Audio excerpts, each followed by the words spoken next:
Diamonds, Eramallur, Vadathala. ഭൂനികുതി വർധനവിനെതിരെ കോൺഗ്രസ് കുമ്പളങ്ങി മണ്ഡലം കമ്മിറ്റിയുടെ നേതൃത്വത്തിൽ നടത്തിയ വില്ലേജ് ഓഫീസ് ധർണ മുൻ മന്ത്രി ഡൊമിനിക് പ്രസന്റേഷൻ ഉദ്ഘാടനം ചെയ്തു. ഭൂനികുതി വർധനവിനെതിരെ കോൺഗ്രസ് കുമ്പളങ്ങി മണ്ഡലം കമ്മിറ്റിയുടെ നേതൃത്വത്തിൽ കുമ്പളങ്ങി വില്ലേജ് ഓഫീസിന് മുന്നിൽ ധർണ നടത്തി. മുൻ മന്ത്രി ഡൊമിനിക് പ്രസന്റേഷൻ ഉദ്ഘാടനം ചെയ്തു.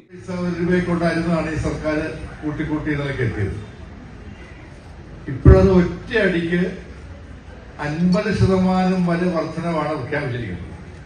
പക്ഷെ പലപ്പോഴും നമ്മുടെ കയ്യിൽ അടയ്ക്കാൻ പോകുമ്പോൾ അറിയാം എത്രയാണ് കൂട്ടുന്നത്. ഒരു പിടിയിൽ ഇപ്പൊ എല്ലാം ഓൺലൈനാണ്, അവർക്കും മറുപടി കഴിയില്ല. അപ്പൊ ഏതെങ്കിലും സോഫ്റ്റ്വെയർ വെച്ച് 50-ന് പകരം 100% വാങ്ങിയാൽ നമുക്ക് അവിടെ തിരിച്ചറിവ് ഉണ്ടാകാൻ കഴിയില്ല.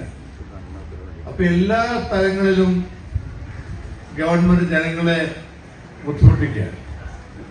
പോരാത്തതിന് നമ്മുടെ കാലത്ത് നമ്മുടെ കുമ്പളങ്ങി പാലത്തിന്റെ വെലുകുടം പാലത്തിന്റെ ടോൾ ഒഴിവാക്കിയാണ്. മണ്ഡലം പ്രസിഡന്റ് ജോൺ അലോഷ്യസ് മാളാട്ട് അധ്യക്ഷത വഹിച്ചു. ജനങ്ങളെ കൊള്ളയടിക്കുന്ന പ്രവണത അവസാനിപ്പിക്കണമെന്ന് ആവശ്യപ്പെട്ടുകൊണ്ട് ഭൂനികുതിയുടെ പേരിലും 50% വർധനവാണ് നമുക്ക് ഭൂനികുതിയുടെ പേരിൽ വർദ്ധിപ്പിച്ചിരിക്കുന്നത്. സമസ്ത മേഖലയിലും കൊള്ളയും കൊള്ളിവെപ്പും മാത്രം നടത്തിക്കൊണ്ടുള്ള ഒരു ഭരണം 8 വർഷക്കാലത്തോളമായി കേരളത്തിലെ ജനങ്ങൾ, പാവപ്പെട്ട ജനങ്ങൾ അനുഭവിക്കുന്നത്. ഇതിനൊരു മാറ്റം വരണം. എല്ലാം ശരിയാക്കാമെന്ന് പറഞ്ഞ് അധികാരത്തിലേറിയ പിണറായി സർക്കാർ